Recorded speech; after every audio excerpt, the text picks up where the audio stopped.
All right, we're just gonna give it a second to let the waiting room clear. Please make sure you're muted as you enter.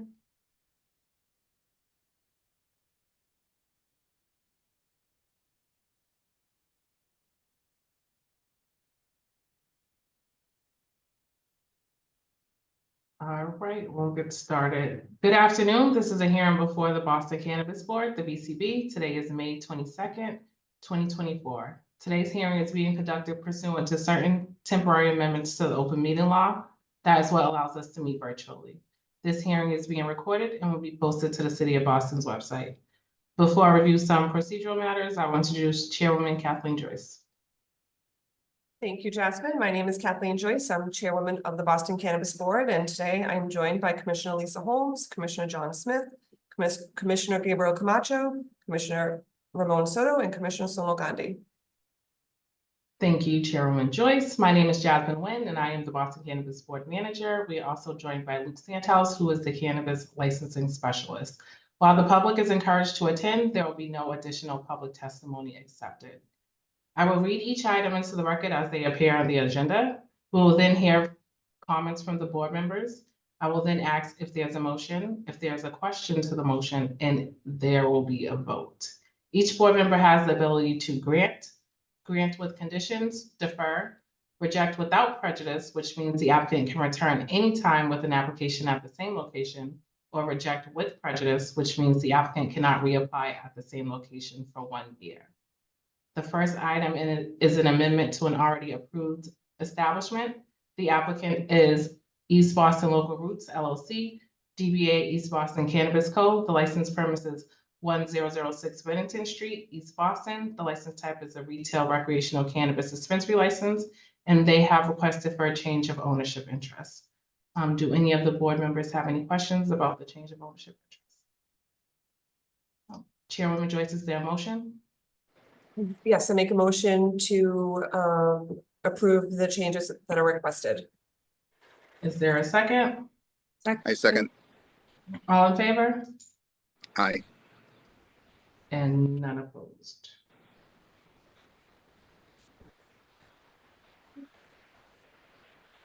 The next matter we have is our new license application. The applicant is J. Lau and Company LLC, doing business as defined as Cannabis Company LLC. The proposed license premise is 354A Chestnut Hill Avenue in Brighton. The license type is a retail recreational cannabis dispensary license.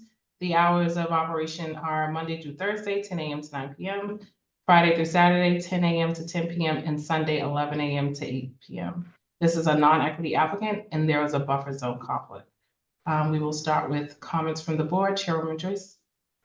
Thanks, Jasmine. I just have a few comments.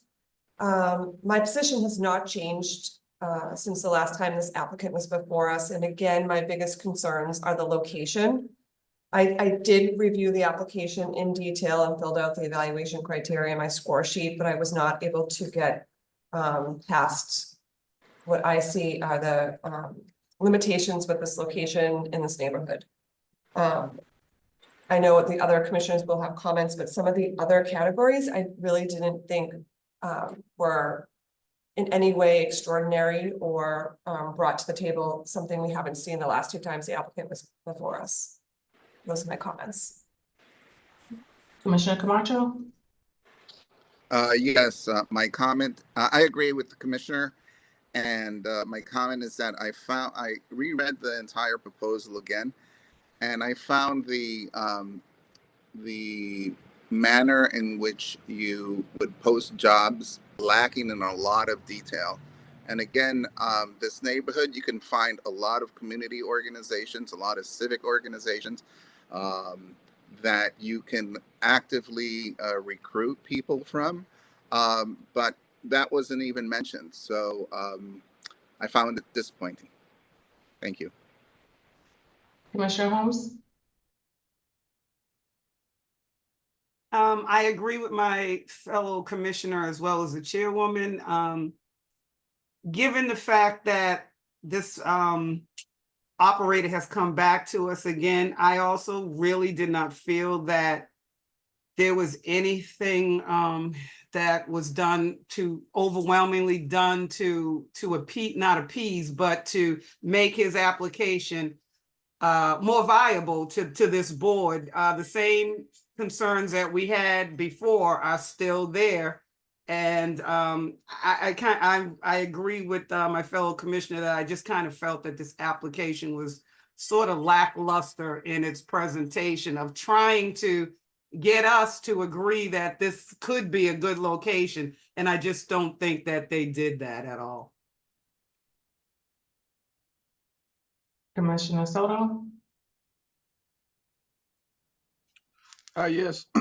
So just to kind of add on to some of the prior comments, I had asked some specific questions in regards to the diversity and inclusion plan, and really wasn't offered anything that was different than what was already on the page. And I think what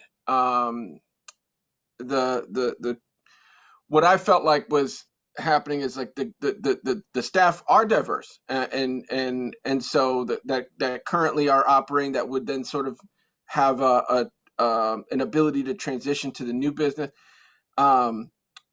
But the reality is, if there is no plan, then how are you going to maintain that over time, and measure that and make improvements to it?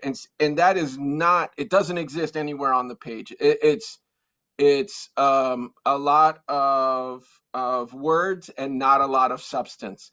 And so what I was hoping for, and what I was promised in there, or was agreed to in that meeting, was that we'd be provided with additional information to help us better understand how they would approach diversity and inclusion, and bringing in voices that they lightly touched on in the proposal.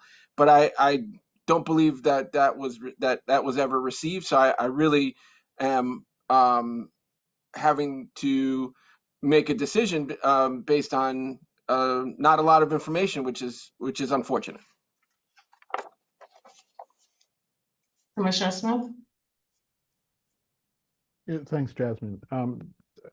Agreeing with all the fellow commissioners and just feeling like there's nothing additive here in terms of this business, in terms of the location, the community benefits, employee benefits, and as Commissioner Soto so rightly stated, the diversity plan.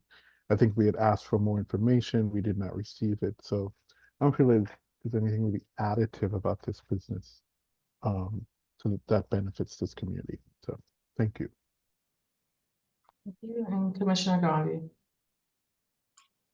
Good afternoon. Thank you, Jasmine. I'd just like to echo some of the comments made by my fellow commissioners, especially the chairwoman. I asked a question about why this location at the hearing, and I didn't get a response that I thought, besides I didn't get a response that convinced me that this location, that's the same exact location that we've been discussing for a while, is any different. The location has not changed. And so I'm not comfortable. I expressed some concern. My question was about why the proponent continues to look at this location. And I wasn't given a response that I thought was convincing enough. So it's still the same location, and I continue to have concerns about the location that the proposal contains. Thank you. With that, Chairwoman Joyce, is there a motion? Yes. I know there was a couple comments at the hearing, like, why are we here again a third time with this applicant? So I just want to note for the record, I believe there is a due process issue should they apply yet again. But given that, my motion today is to reject this application with prejudice, so they can't come back for at least a year. Is there a second? All in favor? Aye. And none opposed. So the petition is rejected with prejudice, which means the applicant cannot reapply for a year. All right, those are all the matters before the board today. Our next hearing will take place on June 12th, 2024 at 1 p.m. Thank you all for attending, and enjoy the rest of your day.